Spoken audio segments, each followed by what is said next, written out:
Hey parents, happy Tuesday to you.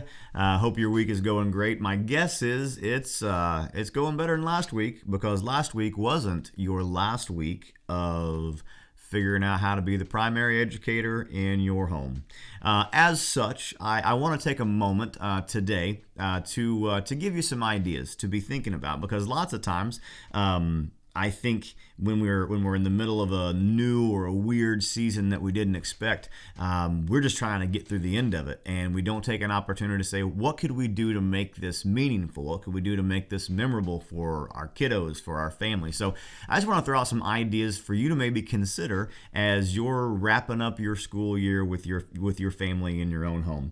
I scoured the internet trying to find some great resources for this, and actually at the end of the video, there'll be several websites listed in the section right below the video that you can click on, and those will be links, external links that'll take you to some other ideas. But some of my favorites that I found were, how about for the end of your school year, what if you did an end of the year awards ceremony for your kids? It doesn't have to be, anything that they would typically receive when they were at school, but you know your kids, you know what makes them tick, you know what they love and what would make them feel cared for, and generate some sort of little award that you can print off on your computer at home, fill it out and give it to them. That'd be something, a memory they'd keep with them forever. Or this is something that I would not do because I know what a colossal mistake I would make if I tried to do this, but what if you made t-shirts with your family? If you guys are artsy folks that are interested in figuring out how you can make a memory that way, grab some white t-shirts or some just plain t-shirts, scribble all over those bad boys and make a pretty cool memory with your kiddos. Another idea that I found was sit down with your students and come up with a summer top 10 list. The top 10 books they want to read for the summer, top 10 places they want to go or activities they want to participate in, and then work together as a family to get some of those checked off the list.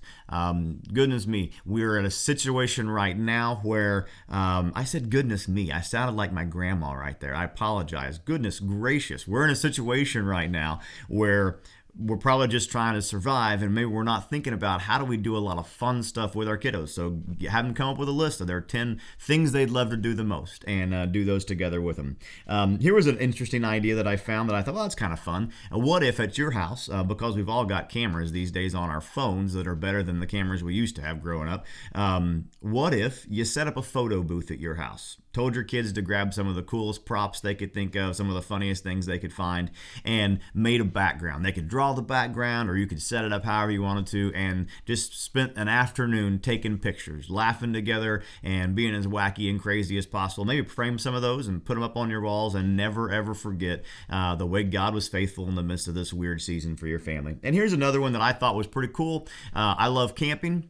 I love reading, so I combined the two and I call it ramping. They had something else online, they called it totally different, but I think ramping is a cooler word.